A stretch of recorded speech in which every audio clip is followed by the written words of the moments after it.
Hello guys, welcome back to my YouTube channel. Today we will do biology chapter first, the fundamental unit of life part second. Today we will read about nucleus, cytoplasm and cell organelles. Today we will do only two cell organelles. So let's begin. Nucleus, it is an organelle present in the cell which control all the activities of cell. Nucleus एक organelle होता है जो कि cell के अंदर present होता है, जो कि सेल की जितनी भी एक्टिविटीज होती है उनको कंट्रोल करता है. Endoplasmic reticulum is attached to the nucleus. Endoplasmic reticulum जो होता है वो न्यूक्लियस से अटैच्ड होता है, जैसा कि आप इस फिगर में देख सकते हैं, ये इससे अटैच्ड है. Endoplasmic reticulum is of two type. Endoplasmic reticulum जो होता है वो दो तरह का होता है, स्मूथ एंडोप्लाज्मिक रेटिकुलम और रफ एंडोप्लाज्मिक रेटिकुलम. अभी हम पढ़ते हैं न्यूक्लियस का स्ट्रक्चर कैसा होता है. Nucleus has a nuclear membrane which cover it all around. Nucleus के पास एक न्यूक्लियर मेम्ब्रेन होता है जो कि इसको चारों तरफ से कवर करता है. Pores are present which help in and out of substance. Nucleus के ऊपर कुछ पोर्स प्रेजेंट होते हैं जो कि इन और सब्सटेंस की इन और आउट के लिए हेल्प करते हैं. Chromosomes are present which contain genetic information. Chromosomes present होते हैं न्यूक्लियस के अंदर जो जीनेटिक इंफॉर्मेशन होती है उनके पास. Chromosomes are of two type. Chromosome जो होते हैं वो दो तरह के होते हैं, first DNA and second proteins. DNA क्या होता है? ये this is responsible for organizing and constructing new cell. DNA नई सेल को बनाता है. Proteins, it help in the packaging of DNA. Protein जो होता है वो डीएनए को पैक करने में मदद करता है. Chromato chromatin is a thread like structure present in the nucleus.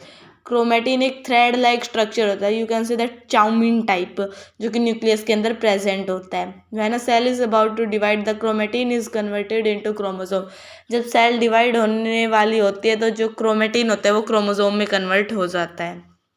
Nucleolus. Nucleolus क्या होता है? It is called the brain of nucleus. Nucleus के ब्रेन को हम न्यूक्लियोलस कहते हैं. It contains 25% of the nucleus. 25% volume जो होती है न्यूक्लियस की वो न्यूक्लियोलस के पास होती है. It consist of proteins and ribonucleic acid. इसके पास प्रोटीन्स और आरएनए होता है. It helps in the formation of ribosomes which help in the formation of protein inside the cell. Nucleolus ribosome की फॉर्मेशन में हेल्प करता है, जिससे कि जो प्रोटीन की फॉर्मेशन होती है सेल के अंदर. न्यूक्लियोइड. अभी न्यूक्लियोइड क्या होता है? Some cells do not have a nuclear membrane with such nucleus is called nucleoid. कुछ सेल्स के पास न्यूक्लियर मेम्ब्रेन नहीं होता है, ऐसे न्यूक्लियस को हम न्यूक्लियोइड बोलते हैं. गाइस, हम ये न्यूक्लियस के पार्ट्स पढ़ रहे हैं. अभी हम करते हैं do you know. Most cells are monokaryotic but the ciliate protozoa are binucleate and striated muscles are multinucleate. जो मोस्ट ऑफ सेल्स जो होती है वो मोनोकैरियोटिक होते हैं, मतलब उनके पास सिर्फ सिंगल न्यूक्लियस होता है. लेकिन जो प्रोटोजोआ है जैसे कि पैरामीशियम, ये बाइन्यूक्लिएट होता है, मतलब इसके पास दो न्यूक्लियस होते हैं. और जो स्ट्राइटेड मसल सेल्स होती है उनके वो मल्टी न्यूक्लिएट होते हैं, यानी उनके पास काफ़ी सारे न्यूक्लियस होते हैं. Size of A nucleus depend upon two factor. जो न्यूक्लियस का साइज होता है वो दो फैक्टर के ऊपर डिपेंड करता है, nuclear cytoplasmic ratio and number of chromosome. Nuclear cytoplasmic और नंबर ऑफ क्रोमोसोम के रेशियो पर. Nucleus is largest sized cellular structure of the cell. जो न्यूक्लियस होता है वो सेल के लार्जेस्ट साइज्ड सेलुलर स्ट्रक्चर होता है, मतलब न्यूक्लियस का साइज काफ़ी बड़ा होता है. Chemically the nucleus is formed of 80% protein, 12% DNA, 5% RNA, 3% lipid and minerals in traces. जो न्यूक्लियस होता है वो 80% प्रोटीन से बना हुआ होता है, 12% DNA से, 5% RNA से, 3% लिपिड से और मिनरल्स से बना हुआ होता है. The nucleolus is also called the little nucleus. Nucleolus को हम लिटिल न्यूक्लियस भी बोलते हैं. सो अभी हम बात करते हैं साइटोप्लाज्म. साइटोप्लाज्म क्या होता है? The plasma membrane has a fluid like substance is known as cytoplasm. Plasma membrane के पास एक फ्लूइड लाइक सब्सटेंस होता है, उसको हम साइटोप्लाज्म. फ्लूइड लाइक यानी जेली टाइप सब्सटेंस होता है जिसको हम साइटोप्लाज्म बोलते हैं. The cytoplasm consist most of the organelles that can perform distinct various function of cell. Cytoplasm के पास जो मोस्ट ऑफ ऑर्गेनेल्स होते हैं वो साइटोप्लाज्म के अंदर होती है और जो कि डिस्टिंक्ट या फिर वेरियस फंक्शन परफॉर्म करती हैं। अभी साइटोप्लाज्म के फंक्शंस क्या क्या हैं। It supports the cell organs, ये जो जितने भी सेल ऑर्गेनल्स हैं उनको सपोर्ट करती है। It allows movement of substance in the cell, ये सेल के अंदर जो सब्सटेंस होता है उसकी मूवमेंट को अलाउ करती है। इट डिजोल्व सेल वेस्ट, ये सेल वेस्ट को डिजोल्व करती है। सेल ऑर्गेनल्स, अभी सेल ऑर्गेनल है। In the case of eukaryotic membrane all organelles have a membrane called cell organelle. Eukaryotic membrane के अंदर जितने भी ऑर्गेनल्स होते हैं सबके पास एक मेम्ब्रेन होता है जिसे हम सेल ऑर्गेनल्स बोलते हैं। The organelles are useful because they allow the separation of different function that are performed by cell. Organelles useful होता है क्योंकि वो जितने भी सेल के अंदर और जो भी सेल फंक्शन परफॉर्म करती है उनको सेपरेट करने में हेल्प करता है। Organelles that carry out important activities in cell, अभी कुछ ऑर्गेनल्स है जो कि इम्पोर्टेंट एक्टिविटीज करते हैं सेल के अंदर। तो फर्स्ट है एंडोप्लाज्मिक रेटिकुलम, जिसके बारे में अभी हमने थोड़ी देर पहले पढ़ा था। इसके दो पार्ट होते हैं, स्मूथ एंडोप्लाज्मिक रेटिकुलम और रफ एंडोप्लाज्मिक रेटिकुलम, जिनके बारे में हम ब्रीफ में आगे पढ़ेंगे। Golgi body, lysosomes, mitochondria, ribosomes, vacuoles, centrioles, plastid, peroxisomes. अभी ये है हमारे एंडोप्लाज्मिक रेटिकुलम का diagram.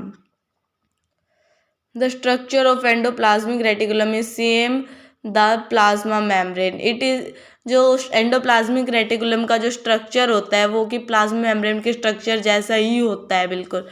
It is a network like structure that consist of membrane bound tube and seat. इसका जो स्ट्रक्चर है वो नेटवर्क टाइप होता है जिसके पास मेम्ब्रेन होता है ट्यूब का और शीट का। Types of endoplasmic reticulum, endoplasmic reticulum के टाइप क्या होते हैं। दो टाइप होते हैं एंडोप्लाज्मिक रेटिकुलम के। फर्स्ट है स्मूथ एंडोप्लाज्मिक रेटिकुलम, सेकंड है rough endoplasmic reticulum. Rough endoplasmic reticulum consist ribosome so are responsible for manufacturing of proteins. Rough endoplasmic reticulum के अंदर राइबोसोम्स होते हैं जो कि प्रोटीन्स की मैन्युफैक्चरिंग के लिए रिस्पॉन्सिबल होती है। Smooth endoplasmic reticulum manufacture fat और लिपिड, सॉरी गाइस वो आपको दिख नहीं रहा, वो लिपिड है। जो स्मूथ एंडोप्लाज्मिक रेटिकुलम होता है वो फैट और लिपिड को मैन्युफैक्चर करते हैं। अभी लिपिड और प्रोटीन के फंक्शन क्या क्या है। Proteins and lipid synthesis endoplasmic reticulum which helps in the formation of plasma membrane. जो लिपिड और प्रोटीन होते हैं वो एंडोप्लाज्मिक रेटिकुलम को सिंथेसिस करता है जो कि प्लाज्मा मेम्ब्रेन की फॉर्मेशन में काम आता है और इस प्रोसेस को हम बोलते हैं membrane biogenesis. Protein can act as enzyme, protein एक एंजाइम की तरह भी एक्ट कर सकता है। Protein and lipid act as hormones, protein और लिपिड जो होते हैं वो हॉर्मोन्स की तरह भी एक्ट करते हैं। Functions of endoplasmic reticulum, endoplasmic reticulum की क्या क्या फंक्शंस होते हैं। Transportation of material from the nucleus to the cytoplasm, endoplasmic reticulum जो होता है वो जो भी मटेरियल होता है उसको न्यूक्लियस से साइटोप्लाज्म तक ट्रांसपोर्ट करता है। Folding of protein which are synthesis by ribosome in endoplasmic reticulum, और उन प्रोटीन को फोल्ड करता है जो कि राइबोसोम ने सिंथेसिस किया एंडोप्लाज्मिक रेटिकुलम के अंदर, उनको फोल्ड करता है। Detoxifying poison out the cell is the function of smooth endoplasmic reticulum, poison को डिटॉक्सिफाई करना सेल से, उसे वो स्मूथ एंडोप्लाज्मिक रेटिकुलम का फंक्शन होता है। अब ये है Golgi apparatus. Golgi apparatus has two faces, Golgi apparatus के दो फेस होते हैं, फर्स्ट है ट्रांस, सेकंड है सिंस। Golgi apparatus has three parts, Golgi apparatus के तीन पार्ट होते हैं, वेसिकल, सिस्टर्न, वैक्यूल्स। ये देखिए ये है इसका सिस फेस, एक सेकेंड, ये है इसका सिस फेस, ये इसके पार्ट है वेसिकल, सिस्टर्न और वैक्यूल्स इसके अंदर दिखा नहीं रखे। ये है ट्रांसफेस और वैक्यूल्स को गाइज हम ल्यूमेन भी बोलते हैं। Camillo Golgi discovered Golgi apparatus, Golgi apparatus की डिस्कवरी कैमिलो गोल्जी ने की थी। The Golgi body contain vesicle that are arranged parallel to stack known as cisternae. Golgi body के पास जो वेसिकल होते हैं वो पैरेलल होते हैं, जिनको हम सिस्टन बोलते हैं। या फिर आप इसको बोल सकते हैं जो वेसिकल्स होते हैं, जो वेसिकल पैरेलल होते हैं उन्हें हम सिस्टन बोलते हैं। This vesicles have their own membrane. जो ये वेसिकल्स होती है जो पैरेलल होती है, इनके पास इनका खुद का मेम्ब्रेन होता है। This membrane are sometimes connected to those of the endoplasmic reticulum. ये मेम्ब्रेन कुछ कभी कभी जो एंडोप्लाज्मिक रेटिकुलम का मेम्ब्रेन है उसके साथ कनेक्ट होते हैं। Functions of Golgi apparatus. Golgi apparatus के फंक्शन क्या क्या है?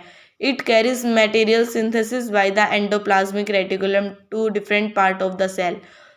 ये जो है, जो भी मटेरियल एंडोप्लाज्मिक रेटिकुलम ने सिंथेसिस किया है उसको बॉडी के सेल के पार्ट, डिफरेंट पार्ट में ट्रांसपोर्ट करता है।